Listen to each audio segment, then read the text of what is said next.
Hello, void and all who inhabit it. It's me, and today we're getting in the weeds.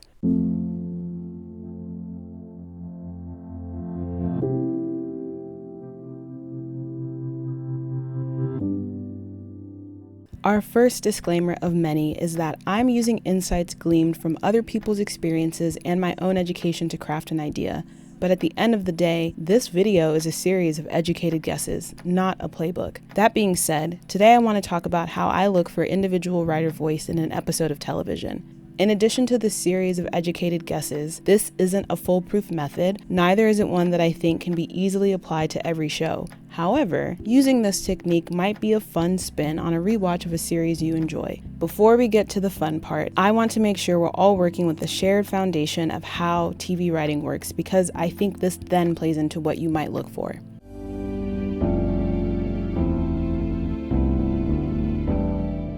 Disclaimer Part 2, Electric Boogaloo. Every show and showrunner is different. I'm going to be sharing some basic goals that might be held by a room, but how those goals are achieved varies from show to show. Think of this as a very simple template. Before a show is written, the showrunner or creator has a general idea of the overall season. They'll then work with a room of writers to beat out the specifics of the season and individual episodes. Wait, beat out. What does that mean? Every story can be summarized in beats, or key moments in the plot. The simplest way to think of this is the beginning, middle, and end of a story as being 3 separate beats. A little girl finds a house in the forest. She eats everything and tries every bed. She wakes up to find 3 bears upset that she tore up their home and dips. Beats are the plot points, but beating out refers to the process of brainstorming and deciding what those points are. Once the season and episodes have been beat out, writers are assigned an episode to write, possibly from an outline that has also been worked on collectively in the room. It's from this point that we can then consider how writer voice shows up in an individual episode. However, it's worth noting that TV writing is a team sport. As such, there's multiple shared goals, least of all being the maintenance of a cohesive voice throughout the show. After a writer has completed their draft, it's likely that the showrunner takes a pass before sending the script to get feedback from the studio and the network. Point being, several other eyes and hands touch the script after the assigned writer completes it. Multiple rounds of feedback or edits don't necessarily strip individual voice entirely, but there's a balance to be aware of. The other thing to keep in mind when considering individual writer voice, albeit at a lower degree, is the production model a show is being created within. What are the different production models? So glad you asked. The traditional TV production model, as we'll call it, seems to allow writers to more easily participate in the production of their episodes than the streamer model. On the traditional end, let's say that you and I, gentle viewer, are staffed as writers on the newest network channel primetime series, MadeUpMonkeyShit.com, the television show. It's an hour-long drama with a 22-episode season. For ease of explanation, we'll call the pilot episode 0 and acknowledge that as part of selling this show, said pilot has already been produced. But the other 21 episodes still need to be written. That's where we come in. The writer's room, which consists of you, me, 6 other writers, and the showrunner, opens 3 months before production. By the time the show starts filming, we've beat out a whole season and written the first 4 episodes, meaning we are filming the plane as we're writing it. By the time episode 1 airs for audiences back home, episode 2 is being edited in post-production, episode 3 is being filmed, episode 4 is in pre-production, the script for episode 5 is being finalized, the script for episode 6 is being edited, episode 7 is being written, and episode 8 is being outlined. Now, I'm not saying this is the most effective or even realistic schedule, but just giving you an idea that with the least amount of numbers possible, in the traditional TV model, TV was a moving entity. There are pros and cons to this system, but one of the major benefits for a writer under this model is the ability to be on set for the episode you've written as it's filming. How needed you would actually be would vary, but the idea is that a writer is around to answer questions or catch on-set shifts made by a director that could have a greater impact further in the season. Traditionally, TV directors were kind of hired guns, here for an episode or 2, but not in the weeds of a whole season the way a writer would be. We'll come back to this idea later, but just put that in your mind pocket for now, that writers were the ones who were really in control in TV, in comparison to film where directors are the ones in control. Coming back to the conversation we're having today, my point here is that when we are wondering where writer voice can come through, arguably, a writer could have on-set influence at moments. Heavy on the arguably because seniority and purpose of roles still very much play a factor. In comparison, let's look at the streamer model, where you and I, gentle viewer, have now been staffed as writers on the newest streamer show, Only One Season or Bust. It's a comedy with an 8-episode season. Unlike our network show, this streamer pilot hasn't been produced. Other than the showrunner, it's just you, me, and one other writer in the room. Because surprise, we're actually in a mini room, and we're writing the first 3 episodes for the streaming service to decide if this show is worth fully developing and filming. Good news, we're successful and the show gets greenlit to be produced in full. Less than good news, as writers of the mini room, we don't get to go on to write the full show. We might still get a writing credit dependent on how much of our words are used, but our work here is done. Or maybe we do end up in the full room, but we have to write the entire season and close the room before filming starts. Again, pros and cons to this system, and again, I'm using a really simplified example. Let's say that the producers have let you know that you can still go on set for the filming of your episode, but not in an official capacity because your work ended when the room ended. This also means you won't get paid for that time on set, by the way. As a reminder, no 2 writers' rooms are the same, and there's no hard and fast rule that's saying all streamers are running their rooms this way. However, given that the most recently negotiated WGA contract demands that there be 2 writer-producers on every show, I would hazard a guess that prior to this most recent contract, streamers were able to only keep the showrunner on for the duration of production. The impact of this is layered, but for the span of conversation, perhaps there is some writer touch on individual episodes that's affected by limited access to production. Okay, that's a lot of logistical rigmarole to keep in mind, but I believe in you. With this very rudimentary idea of how writers' rooms work, how then do I consider this when I'm viewing an episode of television?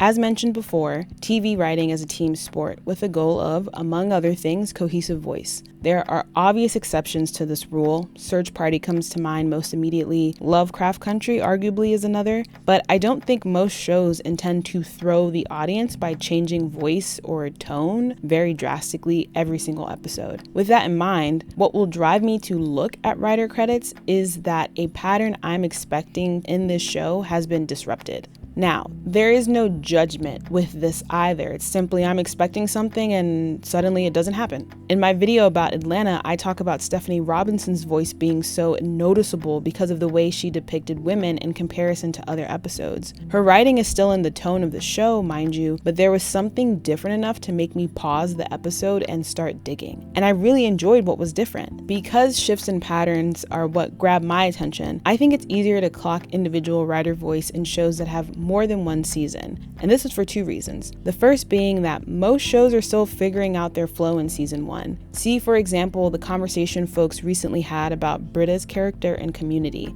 An in-universe explanation that the character grew more comfortable so she started being more weird makes sense, but so too does the potential of writers gaining a better understanding of that actress's comedic strengths and being able to play to them in later seasons. The second reason I tend to look for patterns in shows with more than one season is that most of us aren't watching TV with an expectation from any writer other than a widely known showrunner, so it may take a second to clock when you're picking up on an individual voice. The show that inspired me to start checking writer credits is a prime example of this. During lockdown, I watched Psych for the first time. I knew of the show but had never watched a full episode, so I started from the pilot and just kept going. As a note, I've only made it through the first 3 seasons. I also want to note that Psych was initially intended to be digested on a week-to-week basis, and that I think, connecting back to the traditional production model, the expectations around continuity were probably different. That being said, I did notice some pattern disruption within the first 3 seasons that I have completed. If you aren't aware, Psych is a show about a highly observational crime consultant, Sean, who passes off his skills and eidetic memory as psychic ability. He's aided by his nerdy, often reluctant best friend, Gus. In their odd couple dynamic, Gus is the foil to Sean's chaos. He's a stickler for the rules and often a little anxious, but he's not an incompetent airhead. However, in season 2 and 3, there are episodes episodes where Gus acts more like Patrick Star from SpongeBob than his normal self. A good example of this is the 11-point turn scene during the episode Shaun and Gus of the Dead. So many people love this scene, and having some awareness of it, I was interested in seeing the buildup. But then after watching it, I wasn't amused because Gus is Yamhead of the Year in this episode. It especially stuck out as odd because he's back to his normal, competent to the point of comedic self in the next episode. This wasn't a change that was being made in his character permanently, but a deviation from a pattern that kept popping up semi-randomly. In the name of equity, these weird shifts happen with Shaun as well, but in the opposite direction. There are episodes where he's suddenly very sharp, almost mean, behaving more like Lassiter, honestly. But again, it's not a consistent shift in who he is, just a sporadic change. I started checking the credits whenever this character switch in Gus would happen, especially if it aligned with a shift in Shaun, or when there would be a sudden influx of gay jokes. And I found that, at least again within the first 3 seasons, I could connect some patterns to some writers.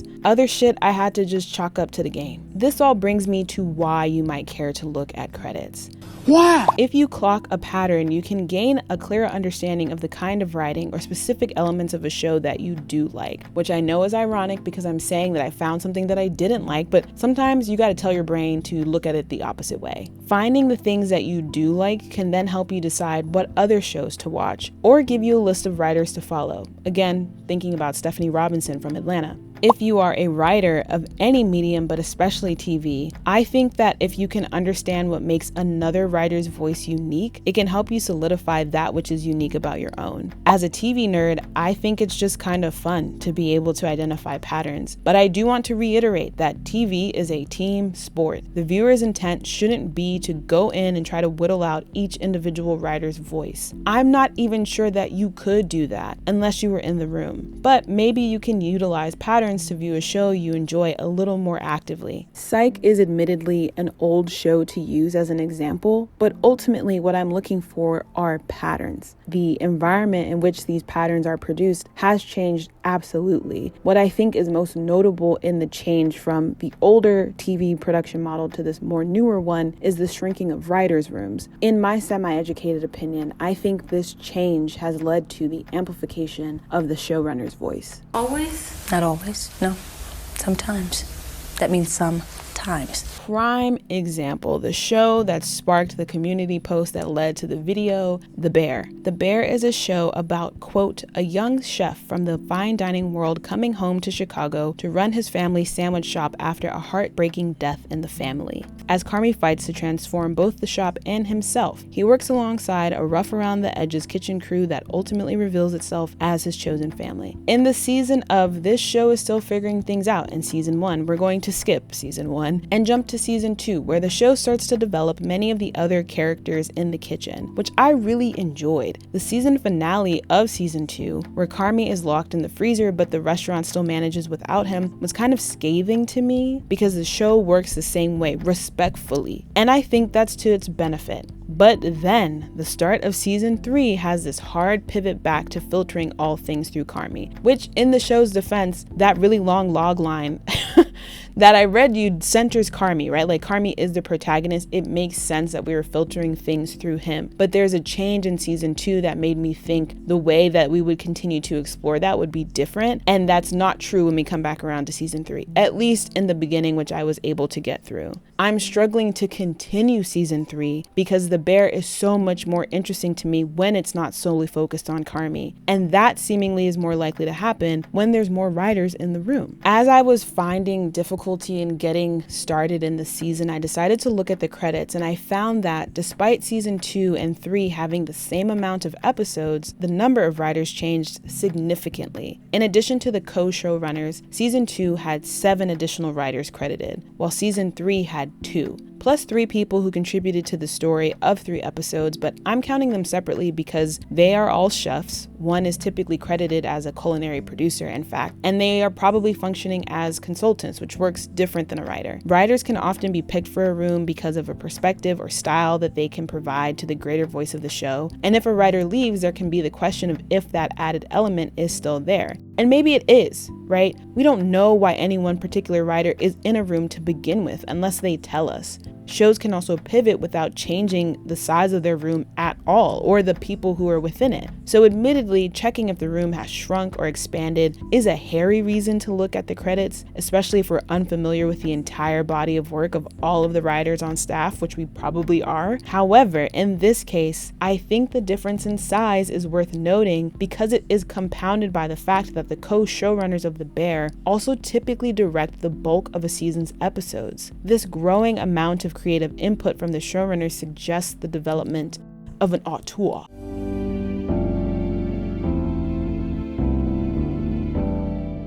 The idea of the auteur comes from a 1960s theory that identified typically directors as having distinctive stylized approaches to their filmmaking. Because of this very notable personal style, the director is seen as the author of the film and often praised for all creative choices made. The idea of an auteur has been expanded outside of film, but the concept remains the same. A lone creative genius is to thank for the creation of this piece of media. However, even without this expansion, we have seen TV become a lot more like film in a way that makes room for the auteur theory to thrive. The increase in shorter seasons, and more damning, the idea of a season of television functioning like an 8 to 10 hour movie, I think has had the largest influence. The TV as an expanded movie structure can also be labeled as novelistic storytelling, where each episode is perceived as a chapter. If we're now comparing television to books, it follows that there is then an emphasis on praising the lone author.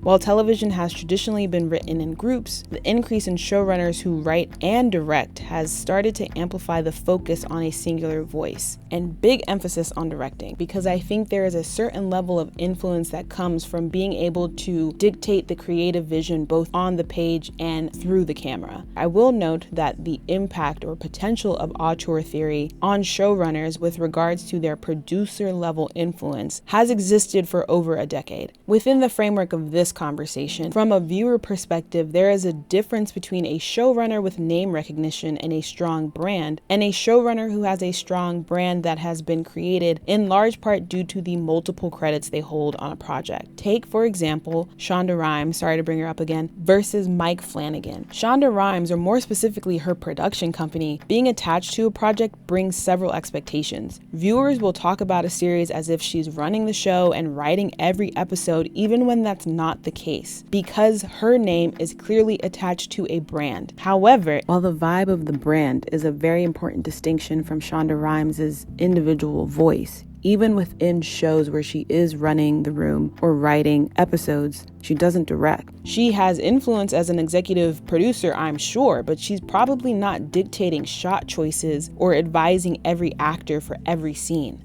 Mike Flanagan, on the other hand, is another recognizable showrunner whose name brings certain connotations, but he also has a director credit on each of his shows. Notably, he directed the entirety of The Haunting of Hill House and Midnight Mass. Flanagan is an interesting example of the budding auteur showrunner in particular, given that he started off in film and has only created miniseries which very much fall in line with the novelistic TV structure. My point here is the distinction of a showrunner who does more than approve choices but makes the choices themselves. There's been plenty of critique of auteur theory, the most basic pointing out that directors don't make films on their own. Even if you are making all of the visual decisions, hopefully in collaboration with a cinematographer, there's a whole crew of people that are helping to make this thing be a thing. And these critiques seem even more pertinent for TV, where in particular writing is done via a room and directing is often done by a fleet of people. If we return to Mike Flanagan as an example, even though he writes and directs and even edits on every one of his shows, he's not all of the things all of the time. Most showrunners are not. But this additional touch a showrunner can have, making the choices instead of simply approving them, has an undeniable impact. For the scope of this conversation, we can consider how this impact might then affect your potential to identify individual voice.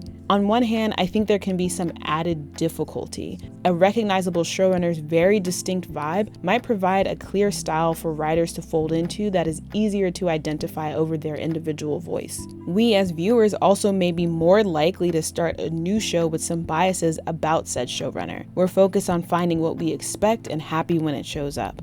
On the other hand, if there's space to do so, deviations from the showrunner's voice can stand out even more just by virtue of not being in the signature style. At the same time, the showrunner's voice and visual style can come across a lot more clearly because of the emphasis on it, which counts as an individual writer whose voice you're identifying. Showrunner influence, be it auteur or not, is one of the many moving pieces to consider. Also, my perspective is very based in the text, if you will. If you really want to try to pin a pattern to a writer, I think you have to look outside of the show to interviews or behind the scenes content that can help to glean some understanding of how the room functioned and the amount of flexibility a showrunner exhibited. But even that's not guaranteed info, or it might be difficult to find interviews with individual writers as opposed to just the showrunner. The biggest and most important element to remember is that as a viewer, we're all just guessing and assuming. For the most part, I look at the credits when something sticks out to me, or when I'm enjoying an element a lot and I want to consider other projects that writer has worked on.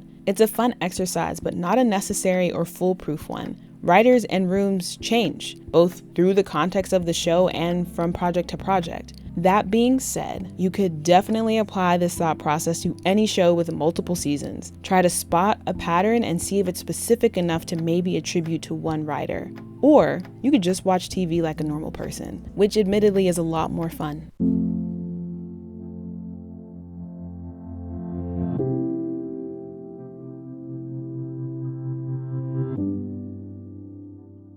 If you made it to the end, thank you for making it to the end. If you're watching this early from Patreon, thank you for supporting the channel. When I initially polled for this topic, I described it as a video where I break down how I approach shows based on who's written each episode. But that's so much driven by taste, and as I've probably said like 36 times, the nature of TV is essentially a group writing project that makes that kind of hard. And not really helpful to share, I think. So the TLDR, but somehow still made it to the end of the video, is that like, maybe see if you can find something that keeps popping up, and that's fun, but maybe you won't. So I guess I'd kind of bait and switch y'all. I hope you found this interesting or helpful all the same. I also wanted to make this accessible to people who have like absolutely no idea of how TV works, which I don't know. You let me know if that was successful. I'm also going to link a video where someone talks about the different positions in a writing room, because I feel like that could be helpful information as well if this has now like triggered some interest in you and you want to know how this works. Anyway, that's all from me. So until next time, stay safe. I'll catch you in the next echo chamber.